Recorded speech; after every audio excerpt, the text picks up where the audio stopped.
L'eau, c'est la vie. La maison, c'est l'eau. Que ce soit pour la phase de construction ou alors la phase d'habitation, l'eau est un élément important pour votre projet de construction. Et cela ne tient pas en compte du fait que vous êtes en train de réaliser un projet de construction pour votre résidence personnelle ou alors que vous réalisez un projet de construction que vous allez mettre en location.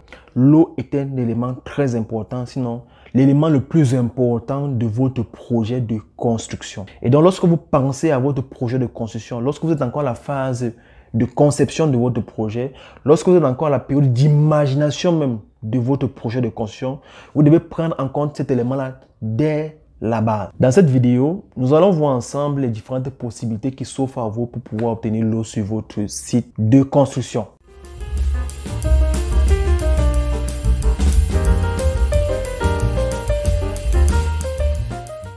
Bonjour et bienvenue dans cette nouvelle vidéo. Je suis Thierry Ebengue, je suis fondateur de l'entreprise de bâtiment Nyosat et par ailleurs auteur de 2 livres. Le premier livre, Réussir son projet de construction en Afrique, qui est destiné à toute personne qui souhaite réaliser et surtout réussir son projet de construction en Afrique.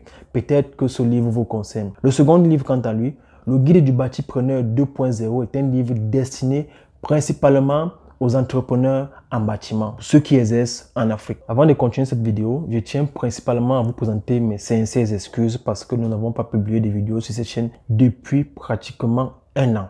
Oui, 1 an que nous n'avons pas publié de vidéos sur cette chaîne. Alors nous revenons aujourd'hui beaucoup plus aguerris, avec beaucoup plus d'expérience, avec de nombreux sujets que nous allons partager avec vous afin de vous aider dans votre projet de construction. Certainement aujourd'hui vous avez un projet ou alors vous êtes en train de penser à votre projet de construction. Peut-être que vous avez déjà engagé votre projet.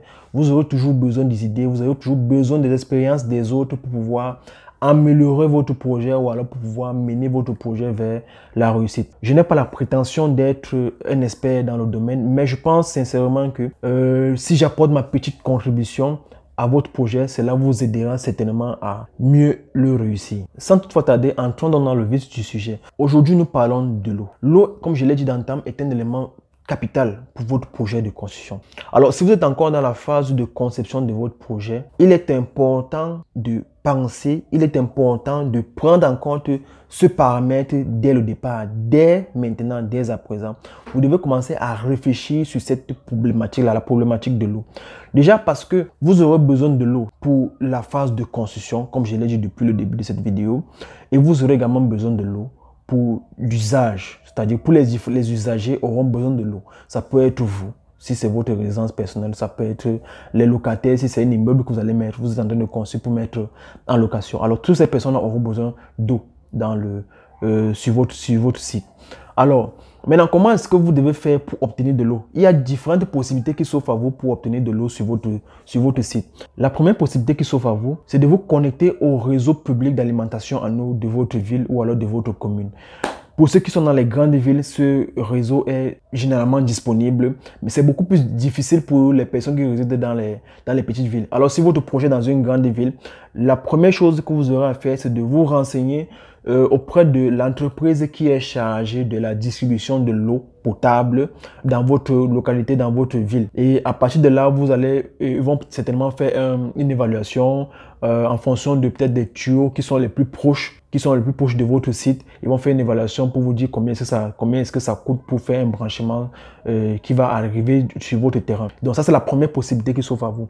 Donc, pour ce qui est du cas du Cameroun, la société, c'est la Kamwata. C'est la Kamwata qui est chargée de la production et même de la distribution de l'eau dans les grandes villes principalement. Sur tout le territoire du Cameroun. Mais c'est beaucoup plus récurrent au niveau des grandes villes parce que les petites villes n'ont pas encore véritablement un système d'alimentation, un grand réseau d'alimentation en eau potable. Donc là, c'est la première possibilité qui s'offre à vous. Donc, la deuxième possibilité qui s'offre à vous, c'est de réaliser un puits aménagé. Un puits aménagé, c'est-à-dire qu'on va creuser un puits et puis on va l'aménager, on va mettre une pompe immergée à l'intérieur pour pouvoir pomper l'eau et l'envoyer dans un réservoir pour alimenter votre maison. La troisième possibilité qui s'offre à vous, c'est de réaliser un forage. Le forage fonctionne un peu de la même manière que le puits aménagé, sauf qu'il est à une profondeur beaucoup plus grande. Donc voilà dans les 3 possibilités qui s'offrent à vous.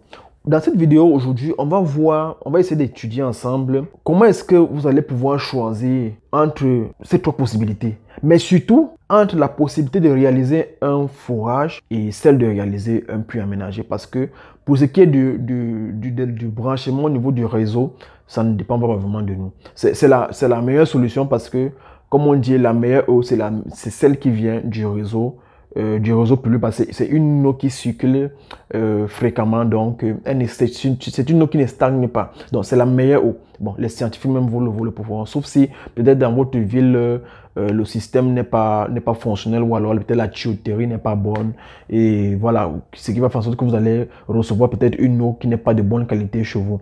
Mais c'est le système le plus sûr, et c'est le système le moins coûteux aussi, parce que si vous parvenez, si le réseau est disponible dans votre quartier, c'est plus, et que vous parvenez à faire le branchement, après, voilà, le mètre cube d'eau, vraiment, pour ce qui est du Cameroun et de la ville de Yaoundé principalement, c'est pas quelque chose qui est très cher. Vous pouvez prendre les renseignements, mais c'est vraiment le système le moins coûteux. Bon, sauf si le réseau est loin de votre quartier, sauf si dans votre quartier, il n'y a pas encore un réseau, il n'y a pas encore de connexion. Et généralement, même si vous êtes dans une grande ville, il y a ce problème-là qui est que lorsque la ville s'agrandit, si je prends le cas de Yaoundé, excusez-moi si je prends l'exemple sur Yaoundé parce que bon, c'est ma ville, c'est la ville que je connais le mieux. Et si vous prenez il y a donc des quartiers qui sont nouveaux. Lorsqu'on construit dans les nouveaux quartiers, généralement, il n'y a pas encore, en fait, ces quartiers ne sont pas encore connectés au réseau, que ce soit le réseau d'alimentation en eau potable, que ce soit le réseau le réseau électrique même aussi souvent. Donc, du coup, c'est difficile lorsque vous construisez dans un nouveau quartier, des quartiers vraiment éloignés des centres urbains là. Si je prends le cas de Yaoundé, je vais citer les quartiers comme Nyom, qui ne sont pas encore vraiment connectés au réseau d'alimentation en eau. Les quartiers retirés comme Colbison, lorsqu'on entre vraiment à l'intérieur. Les quartiers retirés d'Odia, parce qu'Odia, oui, Odia en route au goudron, il y a de l'eau potable, le réseau passe. Mais lorsqu'on entre, ça devient beaucoup plus compliqué. Donc, lorsque vous êtes dans votre projet, dans les zones vraiment retirées, et retiré généralement, c'est lorsqu'il n'y a pas encore le bitume qui arrive, le goudron qui arrive dans ces zones-là. Et voilà, c'est difficile pour vous de vous connecter sur le réseau là. Donc, c'est un élément que vous devez véritablement prendre en considération lorsque vous achetez même le terrain. Parce que même lorsque vous achetez le terrain, il faut essayer d'observer pour voir quels sont, sur le plan électrique, à quel niveau se situent les derniers poteaux électriques avant d'arriver sur votre site. Est-ce que les poteaux sont à 500 mètres, 1 km, 2 km avant d'arriver? C'est des éléments très importants à prendre en considération, surtout si vous comptez vous construire le plus tôt possible lorsque vous achetez votre terrain. Si vous comptez vous construire le plus tôt possible, il faut prendre en compte ce paramètre. Pourquoi? Parce que il faudra peut-être que c'est vous qui amenez le courant sur votre site directement. Parce que si les derniers poteaux électriques sont à une très longue distance, c'est vous qui allez placer les poteaux jusqu'à sur votre site. Ça va vous venir beaucoup plus cher.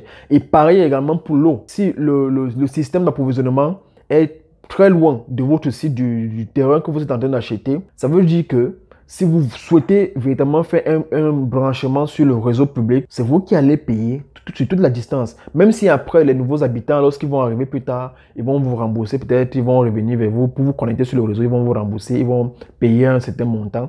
Mais dès le départ, c'est vous qui allez dépenser. Si vous lancez votre projet de construction directement, et si vous voulez être connecté sur le réseau public. Donc, c'est un élément qu'il faut prendre en considération, même lorsque vous êtes en train d'acheter le terrain, parce que beaucoup de personnes négligent ce paramètre lorsqu'elles partent d'acheter le terrain. Lorsqu'on va acheter le terrain, on va regarder seulement les surfaces. Si on fait trop, on va regarder la superficie du terrain, les voies d'accès, mais on néglige souvent ce paramètre-là, le réseau électrique et le réseau d'approvisionnement en eau potable. Donc, il faut regarder ce paramètre-là. Et l'une des choses qui pourrait attirer votre attention, c'est la route. Lorsque la route n'est pas encore bitumée, comme je le disais en amont, il est peu probable qu'il y ait déjà un réseau d'approvisionnement en eau potable, parce que généralement, le réseau d'approvisionnement en eau potable suit les routes bitumées.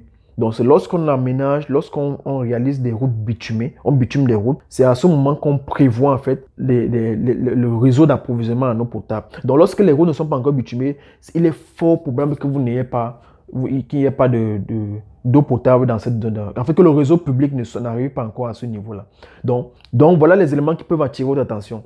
Et donc, du coup, vu que c'est un élément qu'on ne peut pas véritablement développer là-dessus, on va beaucoup plus s'attarder aujourd'hui sur les puits aménagés et les forages. Ces deux éléments-là, parce que ce sont des éléments qui sont de plus en plus récurrents. C'est-à-dire qu'aujourd'hui, nous sommes dans une situation où pratiquement tout le monde est soit en train de réaliser un puits aménagé, soit en train de réaliser un forage. Parce que aussi, on s'est rendu compte que le système d'approvisionnement en eau potable était défaillant. Le système public était défaillant. Donc, du coup, on se retrouve en train de...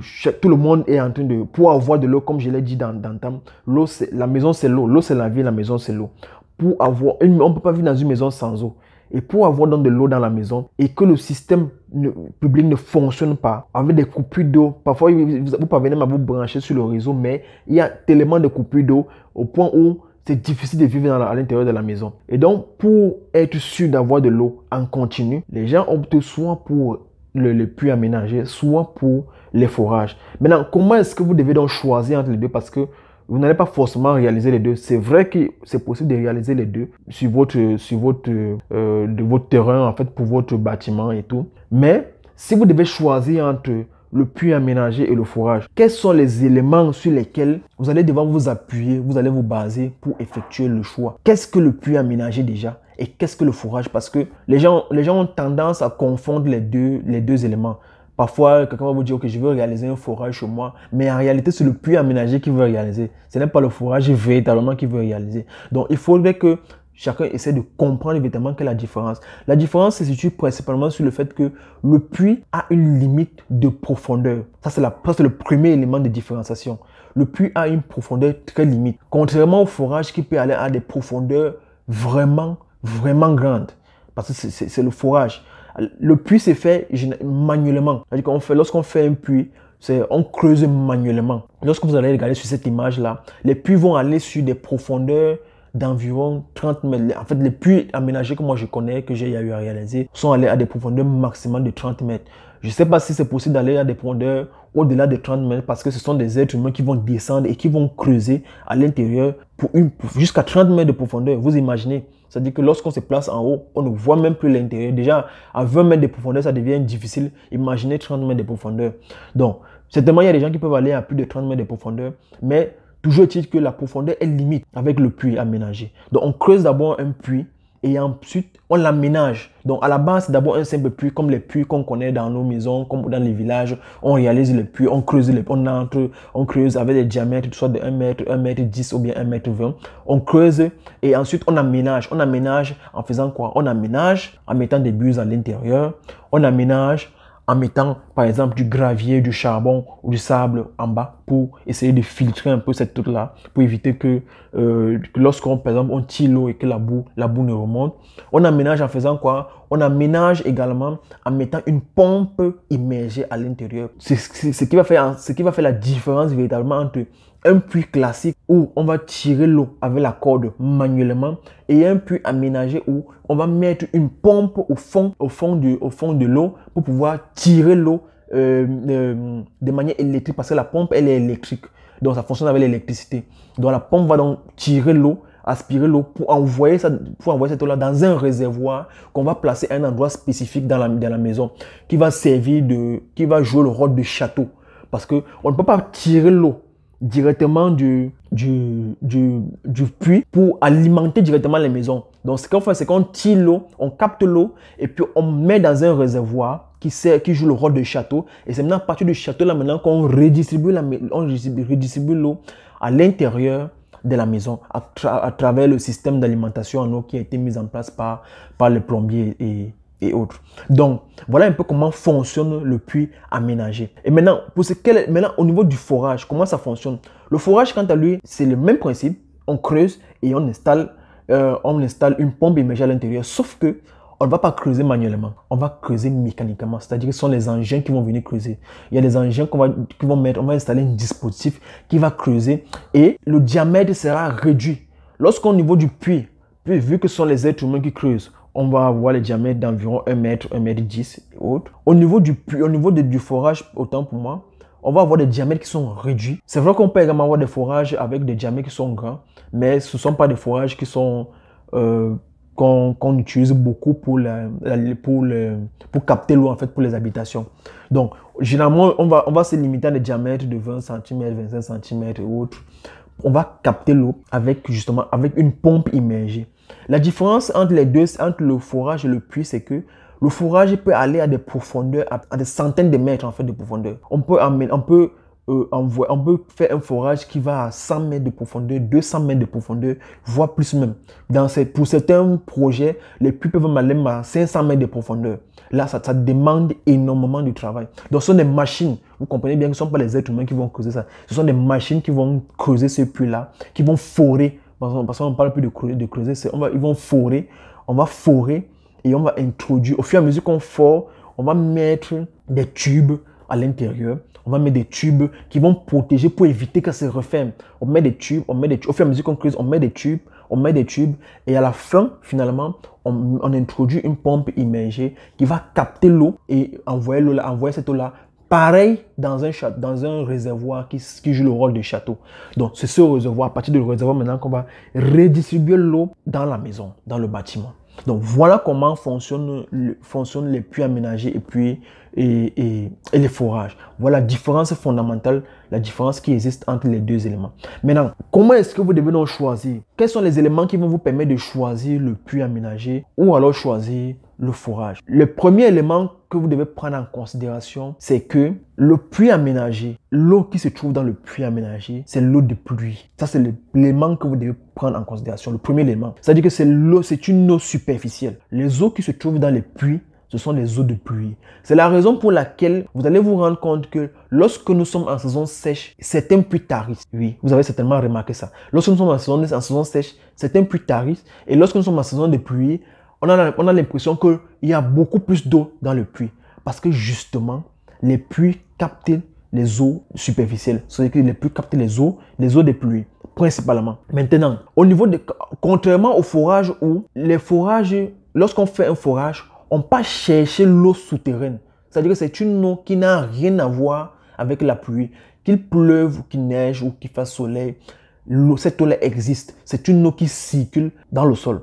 Donc, le forage permet d'aller capter cette eau-là. Et c'est une eau de très bonne qualité parce que c'est une eau qui n'a rien à voir avec ce qui se trouve au-dessus de la terre. Donc, ça, c'est l'élément fondamental que vous devez prendre en considération. Et l'autre élément que vous devez prendre en considération, compte tenu du fait que les puits ont une faible profondeur, sont réalisés à une faible profondeur. Parce que lorsqu'on parle de 30 mètres, on a l'impression que c'est grand.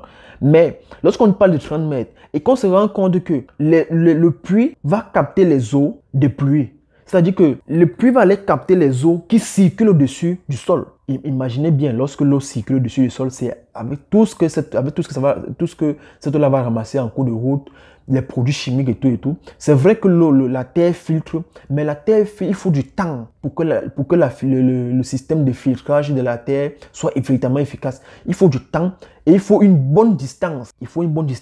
Et à 30 mètres, la distance n'est pas suffisamment efficace. Bon, imaginez un instant. On dit qu'ok, la terre filtre l'eau. Nous sommes en saison sèche, nous sommes en plein mars, par exemple, disons février, le puits tarit. Et lorsque les pluies reprennent en avril, mai, les pluies reprennent, il y a l'eau directement. En combien de temps est-ce que cette terre-là a pu filtrer l'eau des pluies, l'eau de cette pluie-là? Est-ce que vous pensez réellement que cette eau-là a été suffisamment filtrée pour qu'elle puisse être consommée plus tard? Donc, vous comprenez qu'à ce moment-là, il se pose un problème de la qualité de l'eau qui est produite par les puits aménagés. C'est la raison pour laquelle la plupart des personnes qui font des puits aménagés vont mettre le chlore dans cette eau-là. C'est-à-dire dans le réservoir, dans le château. Lorsqu'ils font faire le château, ils vont capter l'eau là. Après, mettre le chlore à l'intérieur. On va mettre les produits pour traiter cette eau là. Parce que justement, lorsqu'on capte l'eau là à partir du puits, elle n'est pas de très bonne qualité. Contrairement au forage, que lorsqu'on parvient à atteindre une bonne nappe, la bonne nappe phréatique, on a la possibilité d'avoir une eau pure. Parce que cette eau là vient, généralement, si pendant qu'on fait le forage, on tombe encore sur la pierre, sur le rocher, qu'on traverse le rocher avant d'avoir de l'eau, c'est le Saint Graal. C'est une eau pure, de très bonne qualité, qu'on peut boire directement sans mettre de produit à l'intérieur. Et là, je parle vraiment sous couvert des experts dans ce domaine-là. Donc, il est important que vous puissiez connaître ces éléments-là. avant de choisir le puits aménagé. Parce que aujourd'hui, tout le monde court dans le puits aménagé. Tout le monde court dans le puits aménagé. Et on peut comprendre. Parce que justement, l'autre élément qui permet de choisir entre le puits aménagé et le forage, c'est que le puits aménagé est moins coûteux. Et je pense que c'est l'élément de base. C'est l'élément vers lequel tout le monde se tourne. C'est le point principal qui motive véritablement les gens à choisir le puits aménagé. Parce que c'est moins coûteux. Le puits aménagé, c'est quoi? Le puits aménagé, c'est des êtres humains qui vont creuser le puits manuellement. Creuser un puits, ça va tourner peut-être autour de 300 000. En fonction de la profondeur, ça peut tourner autour de 300 000 pour creuser le puits. On va mettre les buses à l'intérieur. Ok, on va mettre 10 buses à l'intérieur. La buse, en fonction de la zone où vous êtes, c'est autour de 13 000 francs. Si vous mettez 10 buses à l'intérieur, ça fait 130 000. Après, quoi, il faut une pompe immergée à l'intérieur. En fonction de la hauteur de votre bâtiment et tout, vous pouvez avoir les pompes immergées à partir de 100 000 en montant, 100 000, 150 000 et plus, en fonction de la profondeur à laquelle vous allez pomper l'eau. La profondeur déjà où vous allez capter de l'eau et là où vous allez envoyer l'eau dans le château. Si peut-être si c'est un immeuble L+1, L+2, L+3, L+5, voilà. Et vous allez acheter la pompe qui est adaptée à cela. Donc, du coup, avec moins d'1 million, vous avez un puits aménagé. Ouais. Avec le réservoir même peut-être, avec moins d'1 million, vous avez un puits aménagé. Et vous pouvez même vous distribuer à l'intérieur de la maison. Contrairement au forage qui est lui plus coûteux. Le forage, lorsqu'il est bien fait, ce n'est pas moins de 2 millions. Pour avoir un forage avec une eau de bonne qualité, ce n'est pas moins de 2 millions. Les forages où parfois les gens vont vous faire des forages, ils vont venir installer les machines là, ils vont dire que non, avec 1 million 500, vous avez un forage, vous n'êtes pas sûr qu'ils ont atteint la bonne profondeur. Peut-être qu'ils vont faire un forage puits, c'est-à-dire qu'il y a un forage qui a la même profondeur qu'un puits aménagé, 30, 40 mètres, 50 mètres tout plus. Après, on vous pompe l'eau. C'est toujours l'eau de pluie, ce n'est pas la bonne eau, ce n'est pas la bonne eau. Un bon forage doit aller à une profondeur au moins de 80 mètres, à 80 mètres pour avoir une bonne eau, une eau qui n'est pas contaminée. Parce que justement, il y a ce problème de contamination de l'eau. On a parlé de la pluie. Et l'autre chose qu'on oublie, c'est les fosses septiques. Les fosses septiques telles qu'on les réalise, avec des puisages tels qu'on les réalise en Afrique, ça contamine les sols énormément. Nos fosses septiques dans nos grandes villes contaminent énormément les sols. En fait, c'est un problème qui devrait véritablement inquiéter les ministères de la Santé publique. Nos fosses septiques contaminent énormément les sols. Avec les puits aménagés qu'on réalise partout. Quand vous regardez une ville comme Douala, une ville qui est bâtie sur l'eau, c'est-à-dire que c'est une ville d'eau. C'est une ville dans laquelle l'eau circule partout, l'eau est superficielle, avec des fosses septiques partout, avec des puisages partout. Les inondations tout le temps, il y a des inondations tout le temps dans une ville comme Douala. Et on se retrouve en train de réaliser des puits aménagés à tort et à travers. C'est pour quel résultat? Donc, c'est les éléments sur lesquels, lorsque vous êtes dans une ville comme Douala, c'est encore... Je ne pourrais même pas conseiller une personne qui vit à Douala de réaliser un puits aménagé. Je ne peux même pas conseiller quelqu'un à Douala de réaliser un puits aménagé parce que Douala est pollué. Et c'est l'eau partout. L'eau est superficielle, ça veut dire qu'on creuse un peu, on trouve l'eau. Lorsque quelqu'un va venir installer la machine pour faire même le forage même. Si vous n'êtes pas vigilant, si vous partez chercher le moins cher, on va vous faire peut-être un forage peut-être à 50 mètres. Non. Une ville comme Douala, on doit aller en profondeur chercher pour trouver la bonne eau. Peut-être 100 mètres même de profondeur pour trouver la bonne eau. Dans une ville comme Douala. Parce qu'il y a l'eau partout superficiellement. Donc il faut faire très attention là-bas pour obtenir la bonne eau. À Yaoundé encore, on peut dans une certaine mesure jongler peut-être à 70 mètres, 80 mètres pour avoir une eau de bonne qualité. Mais à Douala, non. Il ne faut même pas jouer. À partir de 100 mètres et plus de profondeur. Donc, c'est des éléments vraiment sur lesquels il faut vraiment s'attarder. Parce qu'il faut prendre en compte ces paramètres-là. Parce que l'eau se contamine. Le sol est contaminé. On fait de mauvaises fosses septiques. Les fosses septiques qu'on réalise ne sont pas adaptées. Nos fosses septiques contaminent véritablement le sol. Il n'y a pas un système de filtrage des eaux qui entrent dans la fosse septique, dans nos fosses septiques. Il n'y a pas un système de filtrage. Certaines personnes même font uniquement, on creuse juste des trous et on envoie tout à l'intérieur. On dit que non, le sol va filtrer. Le sol va filtrer en combien de temps et sur quelle distance? Imaginez un peu, vous faites votre puisard. Et il y a même des personnes qui font des puisards qui touchent l'eau directement. C'est-à-dire qu'on creuse un puisard, on connecte le puisard avec la fosse septique et on se rend compte que avant même que la connexion ne se réalise même. C'est-à-dire qu'avant que l'eau ne quitte la fosse septique pour entrer dans le puisard, il y a déjà l'eau dans le puisard. C'est-à-dire qu'on creuse à une profondeur et on trouve l'eau. Et ça n'inquiète personne. On trouve l'eau. On ne peut pas, si on creuse un puisard et qu'on trouve de l'eau à l'intérieur, on referme. Ce n'est même pas discutable. Si on creuse un puisard et on trouve de l'eau, on ne devrait pas trouver de l'eau dans un puisard. On doit immédiatement refermer. Parce que si on connecte ce puisard à la fosse septique et que directement les eaux quittent de la fosse septique pour entrer dans le puisard, ces eaux-là, l'eau qu'on a trouvée dans le puisard là, ça part quelque part. Imaginons s'il y a les puits autour. Et il y a toujours les puits. C'est-à-dire que dans nos villes, il y a les puits partout. On cause les puits en désordre. Il y a toujours un puits quelque part. Il y a un puits peut-être à 10 mètres ou bien à 20 mètres de là. Les puits ne manquent pas. On a au moins un puits sur 100 mètres. Sur une distance de 100 mètres, on peut avoir plus de puits que ça. Plus d'un puits sur 100 mètres, sur un rayon de 100 mètres. Donc, en prenant en compte cet élément-là, comment est-ce que vous voulez faire confiance aux puits aménagés? Parce que vous ne savez pas comment est-ce que votre voisin a fait sa fosse septique avec son puisard. Vous n'avez aucune idée. Vous n'avez aucune idée. Ok, vous allez creuser à 20 mètres, vous trouvez de l'eau. D'accord. Vous allez trouver de l'eau. Vous aménagez et tout et tout. Mais vous n'avez aucune idée sur comment est-ce que votre voisin a même réalisé la fosse septique. Peut-être qu'il a juste creusé un puisard comme ça. Et puis il a connecté toute sa maison. Il a les évacuations de ses eaux, les eaux de sa maison. Il a envoyé ça dans le trou. Et directement, peut-être qu'en creusant, il a trouvé l'eau. Il balance tout à l'intérieur. Et votre puits est juste là, peut-être à 30 mètres. Vous dites que non, sur 30 mètres, non, ça aura le temps de filtrer. Non, comment? Non, il faut une bonne distance. Il faut une bonne distance et il faut du temps pour bien filtrer. Pour être sûr que l'eau qui sort après, c'est de bonne qualité. Il faut une bonne distance. Donc, du coup, quand vous allez donc vous concentrer sur le puits aménagé, vous allez donc réaliser votre puits aménagé. Vous n'êtes sûr de rien autour. Parce qu'il y a un problème de contrôle. Ça, il faut le reconnaître. Il y a un problème de contrôle.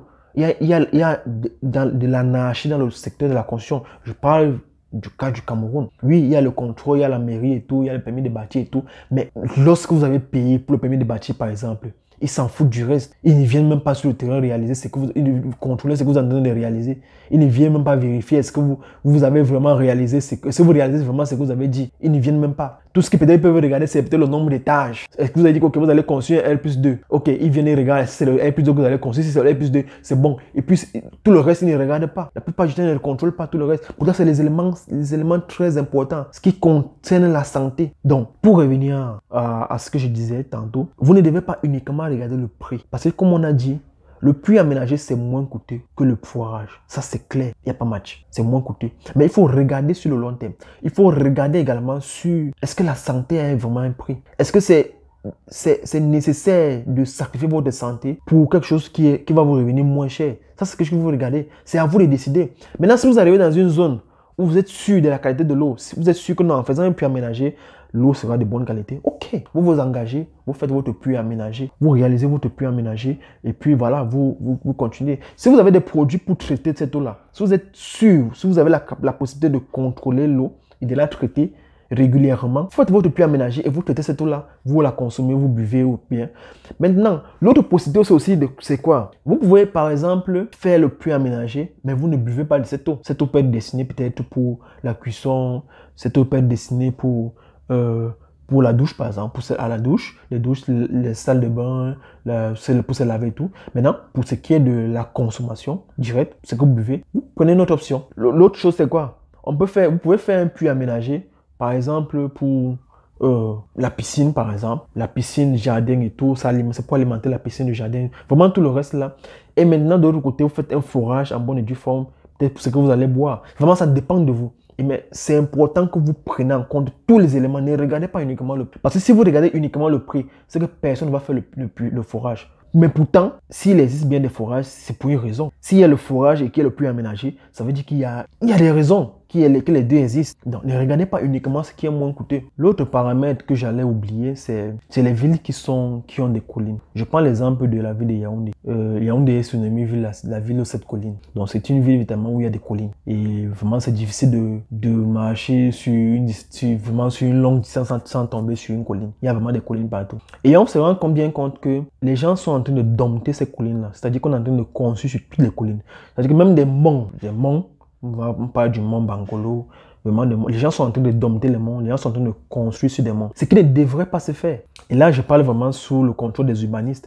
Construire des maisons d'habitation sur des monts, c'est dangereux. C'est dangereux, pourquoi? Parce que sur le plan sanitaire, lorsque les gens vont les construire en amont, ils vont monter, ils vont construire, ils vont faire... Comment est-ce qu'ils vont évacuer les eaux? C'est-à-dire que les eaux des salles de bain et tout, des toilettes. Comment est-ce qu'ils vont les évacuer? dans les fosses septiques, c'est vrai. Quel genre de fosses septiques, les fosses septiques ne traitent pas, qui ne travaillent pas vraiment efficacement dans les puisards. Et après, ça fait comment? Ça descend. Ils sont en amont, vous êtes en aval, vous construisez et vous faites un puits aménagé. Les gens sont en haut et vous êtes en bas, vous faites des puits aménagés.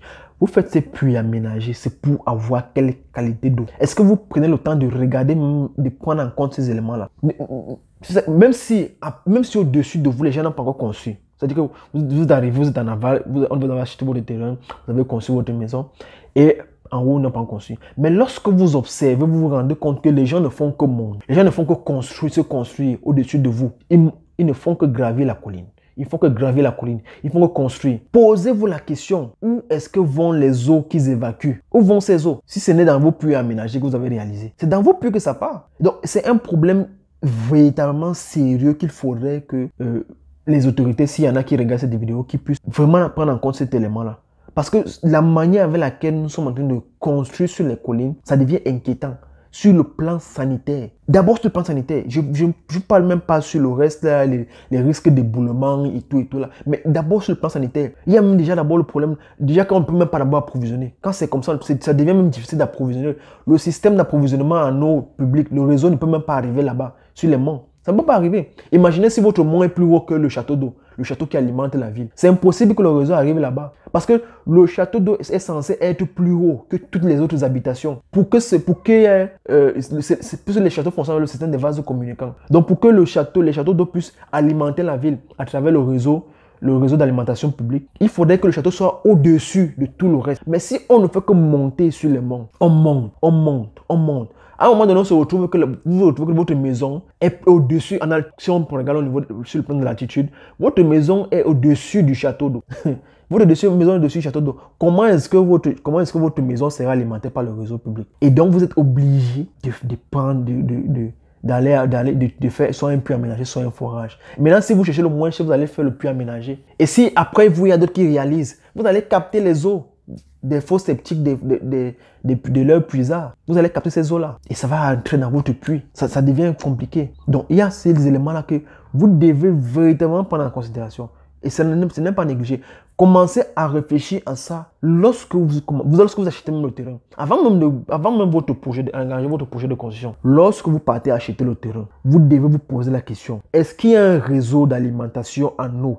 Est-ce que le système d'alimentation en eau, le système public d'alimentation en eau potable existe dans votre quartier, est déjà arrivé dans ce quartier-là? Est-ce qu'il est loin du quartier? Est-ce qu'il peut même arriver, même si le terrain est sur la colline, est-ce qu'il peut même arriver là-bas? Sinon, comment est-ce que vous allez faire? Est-ce que vous allez faire un puits aménagé? Est-ce que vous allez faire un forage?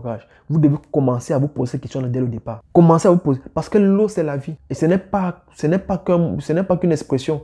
C'est la réalité. Une maison sans eau, c'est une maison dans laquelle tout le monde est mal à l'aise. Même si c'est votre résidence personnelle, vous ne pouvez pas être à l'aise dans une maison où il n'y a pas d'eau. C'est impossible. Avec l'eau, on fait tout. On fait tout avec l'eau. Donc, imaginez les locataires, si vous avez essayé une immeuble que vous conservez les locataires, les gens vont abandonner votre maison seulement parce qu'il n'y a pas l'eau. Il y a des gens qui déménagent, qui quittent des maisons uniquement parce que cette maison-là n'a pas d'eau. Ils déménagent, ils partent. Donc, vous allez vous rendre compte que de plus en plus, il y a la typhoïde qui s'est développée. Mais la typhoïde, c'est quoi? La typhoïde, c'est l'eau. C'est l'alimentation, c'est ce que vous consommez. Et ça vient beaucoup de l'eau. Ça vient beaucoup d'eau. Parce qu'il y a un élément que je n'ai pas évoqué tout à l'heure.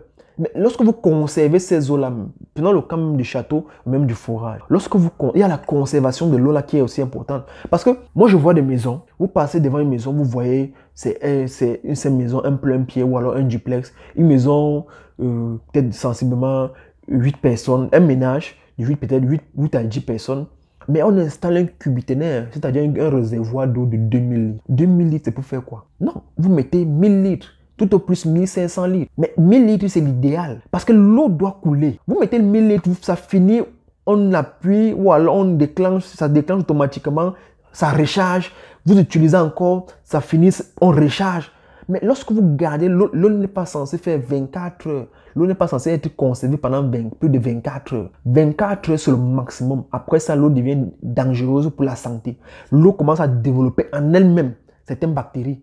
Certains éléments. L'eau devient morte, on appelle ça l'eau morte. Elle meurt. Lorsque l'eau meurt, ça veut dire qu'elle va perdre ses vertus, ses sels minéraux naturels, tout le reste là, ça va mourir. Et quand ça meurt, mais quand quelque chose meurt, le cadavre de ça, le cadavre devient dangereux. Vous ne devez pas négliger ces éléments-là. Vous prenez un cubitonnet de 2000 litres, 2000, 3000 litres. Parfois, pour des petites maisons, on prend un cubitonnet, une bâche de 2000 litres, 3000 litres. On installe, on dit qu'on met l'eau en grande quantité. Si vous le faites, soit vous vendez de l'eau, soit vous partagez cette eau. Ça veut dire que vous allez mettre un robinet en externe. Beaucoup de personnes le font souvent. Vous mettez un robinet en externe, soit pour vendre de l'eau. C'est-à-dire aux gens du quartier, si les gens au quartier ont besoin d'eau, vous allez vendre, comme beaucoup font souvent. Soit vous partagez, vous mettez un robinet, les gens puent. Les gens viennent puiser cette eau-là. Mais il ne faut pas conserver. Ne conservez pas l'eau dans un cubitonnet de 3000 litres et ça fait plus de 24 heures. Non, pas plus de 24 heures. Non. Et quand vous le faites, ça va développer les bactéries. Vous allez mettre les produits, vous mettez les produits pour traiter, mais ce sont des produits chimiques. L'être humain n'est pas censé boire une eau dans laquelle on a mis des produits.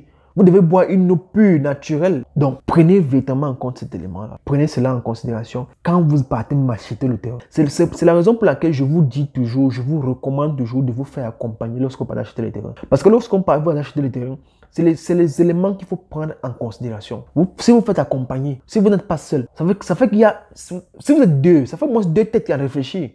La personne qui vous accompagne va observer tous ces éléments-là. L'accessibilité du terrain, la disponibilité de l'eau, la disponibilité de l'électricité, le réseau électrique, ça s'arrête à quel niveau? Est-ce que ce réseau même, est-ce que c'est un réseau c'est un bon courant qui passe? Est-ce qu'il y a un transformateur dans le quartier? C'est les choses qu'on prend en considération. Lorsqu'on conçoit le projet, on prend cela en considération. Parce que ça va jouer sur votre projet. Imaginez vous construisez un immeuble, partez construire un immeuble dans un quartier où le transformateur qui est là-bas, c'est à peine 50 kVA. C'est-à-dire que c'est juste pour alimenter quelques petits ménages. Mais vous devez prendre cela en considération dès le départ, en fonction du projet que vous voulez réaliser. Si vous achetez un terrain pour réaliser un projet industriel, par exemple, vous vous rendez compte que le courant qui arrive là-bas n'est pas de bonne qualité. Vous prenez cela en considération dès le départ. Si vous vous engagez à prendre le terrain, à engager votre projet, soit vous allez engager des démarches pour que l'entreprise chargée de la distribution de l'électricité prenne des mesures pour vous envoyer un bon courant là-bas, une bonne énergie, soit alors vous allez adopter un système alternatif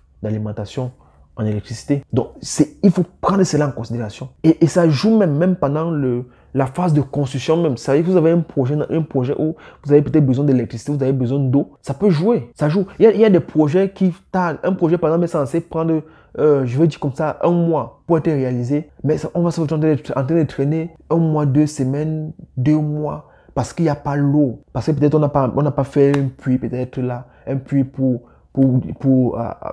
les travaux. Et là, c'est aussi un élément qu'il faut prendre en considération parce que parce que beaucoup lancent souvent le puits, on lance un puits pour les travaux et après, il se retrouve que c'est ce puits-là qu'on utilise pour alimenter le bâtiment. Si vous comptez utiliser ce puits-là plus tard pour alimenter le bâtiment, prenez en compte ce paramètre-là dès le départ. C'est-à-dire que lorsqu'on installe lorsqu'on va positionner le puits, on met le puits en fonction de l'usage futur, pas en fonction de l'usage présent. On ne va pas mettre le puits là parce que c'est uniquement pour les travaux. On va peut-être venir mettre à un emplacement, alors que cet emplacement n'est pas bon par rapport au voisinage. Cet emplacement n'est pas bon. Il faut prendre en compte justement le voisinage et positionner ce puits là pour l'usage futur en se disant, ok, on va peut-être positionner ce puits là à tel niveau là-bas, à tel niveau pour pouvoir utiliser cette eau-là plus tard. Donc, c'est un peu ça. Maintenant, si vous ne voulez pas plus tard utiliser le forage pour utiliser le puits aménagé pour votre maison,